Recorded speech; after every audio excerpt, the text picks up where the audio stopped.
가짜 뉴스. 자, 우선 빅 15죠. 빅 15. 네, 우선 첫째부터 한번 말씀해 주시죠. 주진우 씨. 뭐 이 양반은 자기는 뭐 공인이기 때문에 뭐 이름 이름 밝혀도 밝히겠습니다. 괜찮을 것 같습니다. 2016년 11월 네, KBS에 지금 뭐 프로그램 진행하고 있는 김재동 씨와 네, 일본 와세다 대학에 가서 토크 콘서트를 했는데 예, 그야말로 참 그 여성 대통령을 비하하고 성적으로 하는 이야기들을 마구 쏟아냈습니다. 예, 소개해 주시죠. 박근혜 전 대통령을 그 당시 대통령이죠. 대통령이죠, 그 당시에는. 네. 약쟁이 뻥쟁이. 약쟁이 뻥쟁이. 박근혜는 약쟁이 뻥쟁이. 박정희 대통령 유산이 최소 10조 원이 넘을 것이다. 박정희 대통령의 유산이 10조 원이 넘을 것이다. 최소 숨겨놓은 재산이 지금 몇 조 됩니다. 참. 지금 로키드 마틴이 네. 최순실을 등에 업고 수십조 원대 매출을 올렸다. 사드 배치도 최순실 작품이다. 뭐 여기 뭐 하도 말을 많이 쏟아내 가지고 네. 이 김재동이라는 사람하고 그냥 그 대통령을 성희롱하면서 주진우는 또 이런 얘기를 해. 섹스 관련 테이프와 마약 사건도 곧 터져 나갈 것이다. 나올 것이다. 진짜 근거 없는 왜곡과 선동. 네. 그렇죠. 뭐. 근데 그 당시 청와대 참모들은 뭐 했대요? 아마 요즘 문재인 밑에 있는 청와대 참모들 같으면 당장 난리 났겠죠. 뭐 명예훼손으로 고소 고발하고 아마 수천억에 달하는 손해배상을 청구했을 겁니다. 했어야죠. 안 했으니까 바보든 그린 거죠. 예. 하여튼 뭐 저 보면 주진우, 김재동과 함께 일본 와세다 대학에서 박근혜는 뻥쟁이, 약쟁이. 약쟁이, 사드 배치도 최순실 사드 작품이고, 배치도 최순실 작품이. 로키드 마틴이 최순실을 힘을 얻고 수십조 원의 매출을 올렸다. 참 자, 대단합니다. 참 한마디로 진짜 아연실색이라고 그러죠. 아현실세. 할 말이 없습니다. 근데 이걸 방치했다라는 게 참. 청와대 참모들이 이 사람들은 그러는 거죠. 뭐 나는 언론 보도한 게 아니고 그냥 가서 나 개인 생각을 얘기했다고 그러지만 이게 인터넷에 다 돌아다니면서 수십만 명 보고 대통령을 뻥쟁이, 약쟁이 뭐 이런 섹스 비디오, 마약 사건도 나온다. 이런 얘기 쏟아낸 사람들이 MBC에 가서 고액의 출연료를 받고 뭘 했다라는 게 참 슬픈 현실이죠. 그러니까 김재동 같은 경우는 지금 KBS 오늘 밤 김재동 하면서 지금 KBS에서는 김재동이 얼만큼 개런티를 주는지도 밝히고 있지 않지 않습니까? 국회의원이 자료 내라. 그래도 영업 비밀이다. 못 낸답니다. 민주수사니까. 자, 다음 넘어가시죠. 다음. 지금 한겨레 펜앤마이크 선정한 겁니다. 펜앤마이크 선정한 거죠. 한겨레 기자 출신 네. 청와대 대변인 김의겸 씨. 이거 현재 청와대 대변인일 때 이름 밝히겠습니다. 2016년 9월 20일에 네. 대기업 돈 한겨레 신문 일면 톱으로 한겨레 신문에 보도된 겁니다. 네. 대기업 돈 299억 거둔 K스포츠재단 이사장 네. 정모 씨인데 최순실 단골 마사지 센터장이었다라고 보도를 했습니다. 펜앤마이크는 네. 서울대 체육교육학과 나오고 네. 서울대 대학원에서 스포츠의학 분야 박사학위까지 한 전문가를 네. 마사지사로 참. 그러니까 현재 그 공으로 아마 청와대 대변인에 지금 임명받아서 그야말로 요즘 같은 경우 뭐 조국 민정수석 뭐 이 김태호 수사관 이 문제를 놓고는 아침에 한 얘기를 본인이 저녁 때도 뒤집어요. 오락가락합니다. 하여튼 김의겸 기자 한겨레 뭐 저도 개인적으로 합니다만은 보면 그런저런 이와 같은 그 공으로 아마 청와대 대변인 간 거 아닌가 생각이 듭니다. 또 하나 소개해 주시죠. 그 다음은 이제 문창극 총리 지명자죠. 총리 후보였죠. 친일파 문창극으로 몰아간 KBS 보도를 꼽았습니다. 가짜 뉴스 15개 선정한 것 중에 예. 이 펜앤마이크는 이건 악마의 편집이라고 했어요. 악마의 편집. 청문회 앞두고 있었는데 네. 문창극 씨가 교회에서 네. 신앙 간증하면서 일본의 지배가 하나님의 뜻이었다라고 얘기를 했는데 그리고 또 문창극 씨가 그 안에서 길게 뭐 1시간 가까이 얘기 중에 한국 사람들은 게으르고 자립심이 부족하다. 이게 우리 민족의 DNA다 얘기를 했는데 이거는 하나님이 우리에게 주신 시련을 우리가 딛고 일어섰다라는 취지의 얘기를 악마의 편집을 해버린 거예요. 그 부분 이 부분에서는 저도 할 말은 없습니다. 그러니까 문창극 2014년이죠. 그 세월호 참사 이후에 이제 문창극 그 안대희 그 후임으로 안대희가 낙마하고 그 다음에 두 번째로 이제 지명된 사람이 문창극 주필 아닙니까? 그때 저도 뭐 종편에서 보면 저도 아마 저 같은 경우도 종편에 나가서 하루에도 뭐 4군데 5군데 하고 있었습니다만은 그때 악마의 편집을 보니까 저희 같이 그 현장에서 생방송으로 이야기하는 저도 보면 그것만 보면은 그 보면 사람이 감정적으로 쏠리게 되더라고요. 그게 참 악마의 편집이 그러니까 무서운 거예요. 결국 교회 강연 내용을 읽어보면 전혀 다른 취지였는데 그렇죠. 그리고 이 문창극 씨가 독립운동가의 후손이라는 거 아닙니까? 그건 밝혀졌어요. 그 하여간 생사람 잡은 네네. 가짜뉴스 KBS도 한 건 했습니다. KBS도 한 건 했고 뭐 그래서 요즘 KBS가 열심히 하나요? 문재인 정부에? 참. 그래서 이번에 저기 뭐 시청률 올려주나요? 그런 거 뭐 네 번째. 2008년 네. 광우병 사태를 왜곡 보도한 MBC PD들 이분들 다 뭐 영전했더라고요. 다 영전했죠. 이게 그 의도적인 자료함 이것도 뭐 악마의 편집인 거죠.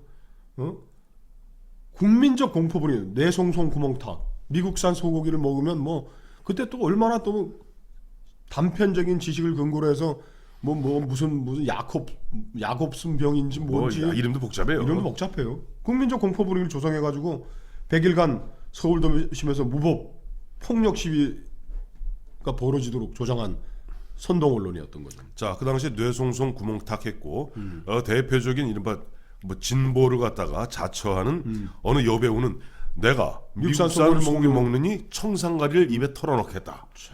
거기에 보면 현혹된 여중생들은 그야말로 울고불고 난리치면서 저 살고 싶어요.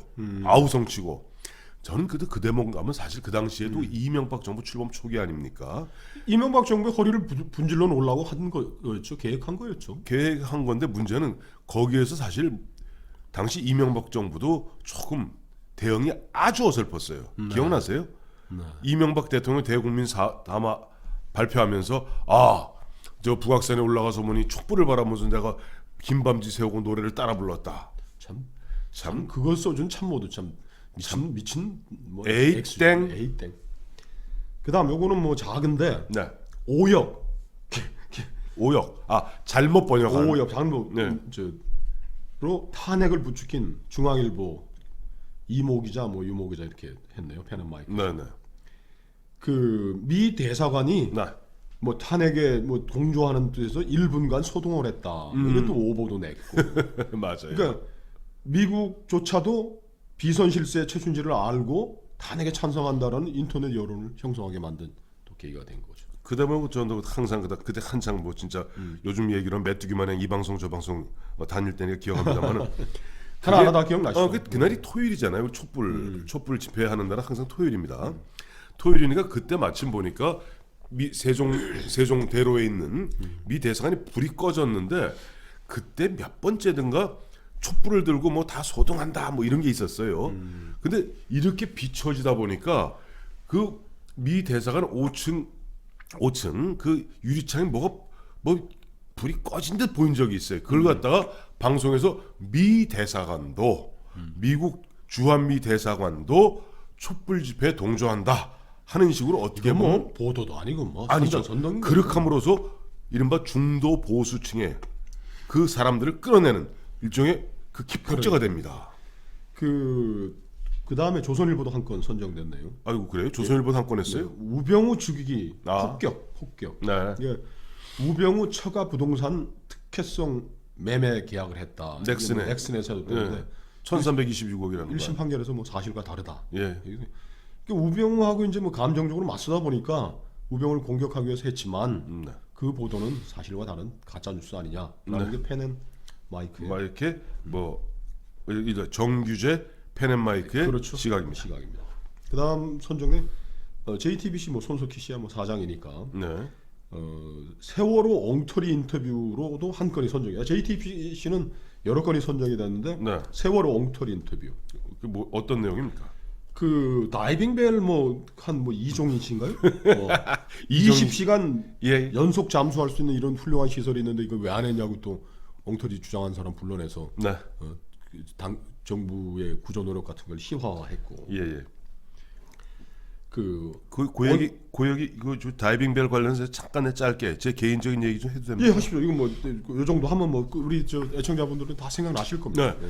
그 다이빙벨이라는 거 뭐 아시겠습니다만 이렇게 뭐 종 같은 걸 넣어서 어쩌고 저쩌고 한다는 얘기인데 이종인 씨가 보면 그 좀 황당무계한 사람이에요. 그 당시에 보니까 그렇죠. 뭐 자기가 뭐 저 NLL 넘어가서 뭐 북한에서 북한 수역에서 뭘 했다는 얘기도 하고 UDT 원들도 몸을 들어가서 몸을 가리킬 정도로 급류가 흐르는데 네.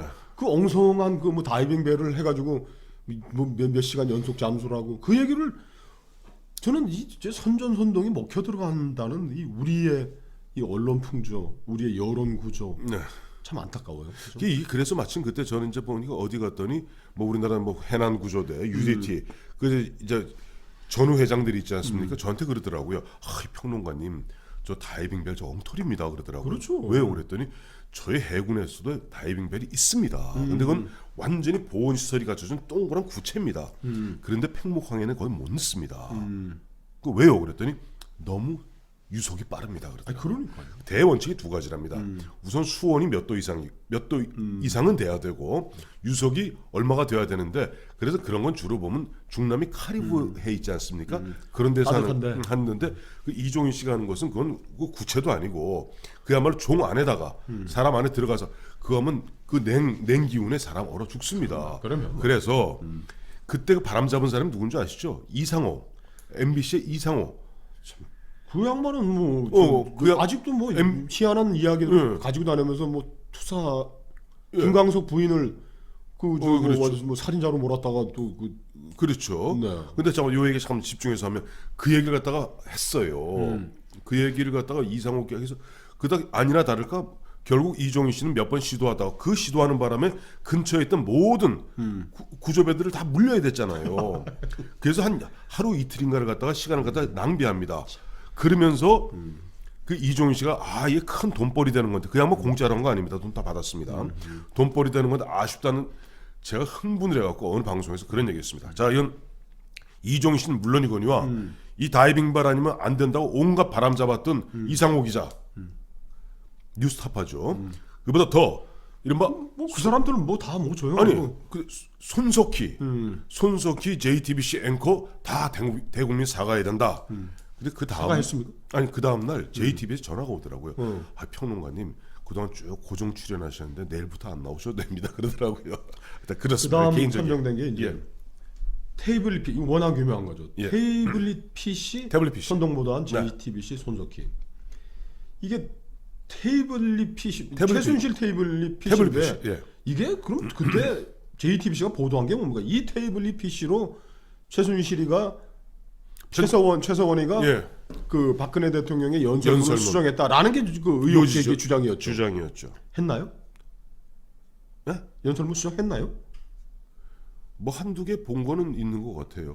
보내줬죠. 정호성이라는 친구가. 정호성이한테 한두 개. 그러니까 이 태블릿 PC 이 선동 보도가 박근혜 무능 최순실 국정농단의 플레임을 강력하게 만들어서 결국 탄핵으로 가는 단초를 만들었다라는 게 펜앤마이크의 평가입니다.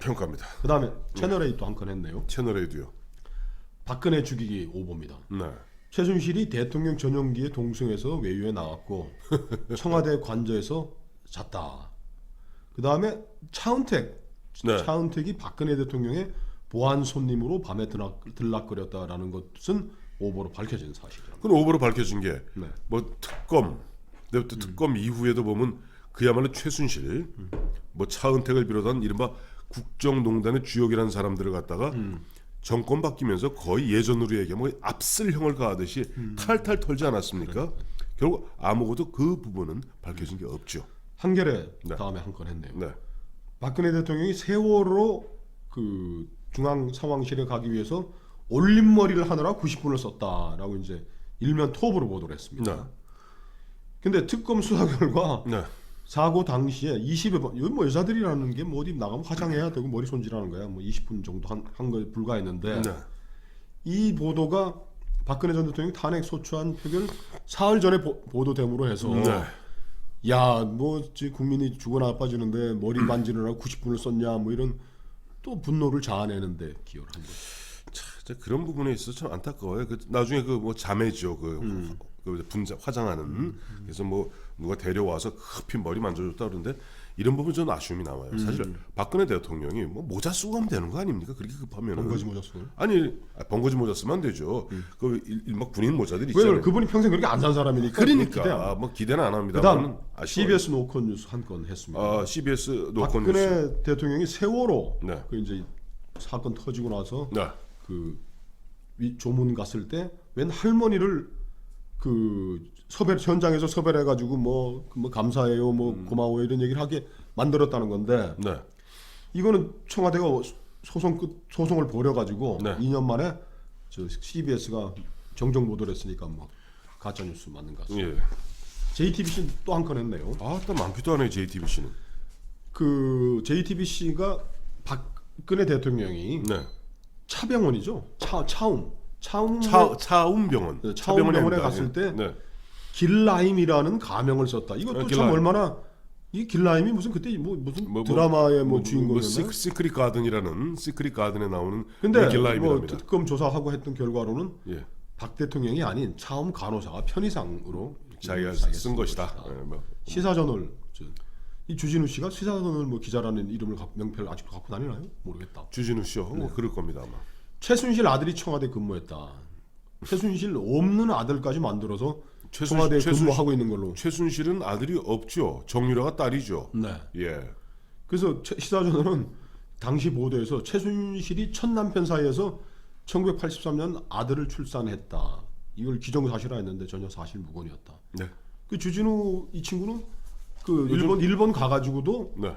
비슷한 얘기를 또 했어요. 최순실이 네. 임신한 걸 본 친구들이 없다. 그러니까 그 딸이 없다, 딸이 아니라 그게 박근혜의 딸이라는 식으로 이제 암시를 주면서 암시를 그런 주면서. 얘기를 또 했다. 네. 참 그 여성 대통령에 대한 참 인심 모독이 참 끔찍했다. 참 보면 요즘 말하면 성 그 조롱이죠 거의. 성희롱이죠. 그 다음에 예. 채널 A도 또 뭐 한 건 더 걸렸네요. 이 채널이 그게 많이 했대요. 아까도 있었잖아요. 최순실이 예. 대통령 전용기 동수하고 뭐 청와대 잤다. 그거 같은 얘기네 앞에. 네, 앞에 예. 했던 거. 예, 예. 저 이거 펜앤마이크의 평가입니다. 뒤늦게 왜곡 과장 보도를 쏟아냈다. 뒤늦게.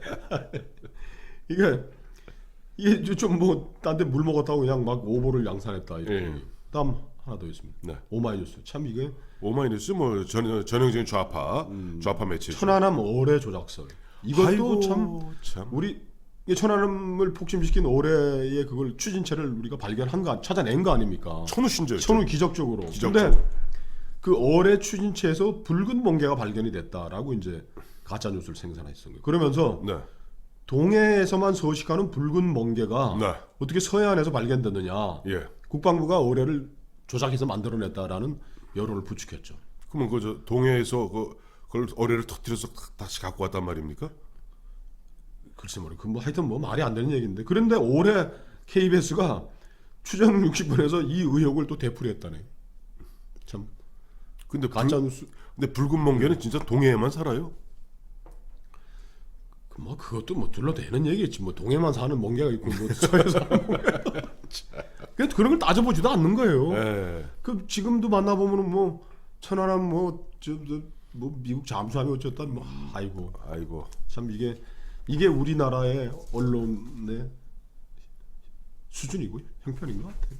아유, 그래서 어쨌든 이 지금 쭉 말씀 들어보니까 저도 보니까 방송에서 거의 상당 부분 다 다루었던 뭐 그런 내용들이군요. 이런 거 보면서 참 저도 부끄러워요. 뭐냐니까 그 당시에는 어떻게 보면 제한된 정보에서 저도 나름대로 그런 가짜 뉴스가 나올 때마다 그건 아닐 것이다.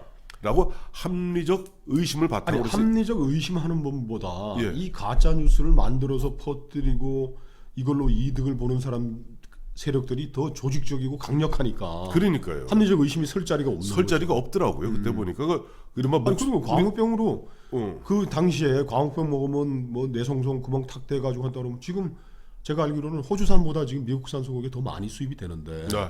그렇다면 그때 나섰던 분들 저 KBS 지금 MBC 사장하고 하는 분들 빨리 정육점 앞에 가가지고 우리 국민들을 위해서 정육점 못 팔게 지금 뭐 판매 금지 소송을 하든지 자기들이 그 믿었던 게 진실이라고 확신한다면 그게 하는 게 인간적 도리가 아닐까요? 그렇죠. 근데 이제 저는 이런 대목에서 요즘 보면은 요즘 뭐 짧게 이제 결론 뭐 제가 뭐 결론 낼 입장은 아닙니다만은 보면은 이제 이렇게 보면 우리가 남 욕하면서 배운다는 거 있죠. 그렇죠. 욕하면서 배운다는 게 있습니다. 그러니까 옛날 좌파들이 보면 그 갖다가 당시 그 보수 정부를 갖다 허물어뜨리기 위해서 얼마나 많은 거짓 정보를 페이크 뉴스를 만들고 했습니까? 근데 요즘 보면은 또 요즘 우리 우파 진영이 또 간혹은 보면 교묘하게 한 8, 90%는 팩트를 넣고 한 1, 20%에 살짝 왜곡을 뒤튼 페이크 뉴스의 흔적들이 보이기도 해요. 그래서 절대 따라하면 안 됩니다. 조심해야죠. 자제하고. 네. 자, 정규재 주필이 이른바 발굴해낸 펜앤마이크 15개의 가짜 뉴스. 저희 소개해드렸습니다. 그리고 이번에 이 방송하도록 허락해주고 또 허용해준 펜앤마이크에도 감사의 말씀 드립니다. 네, 감사드립니다. 감사합니다.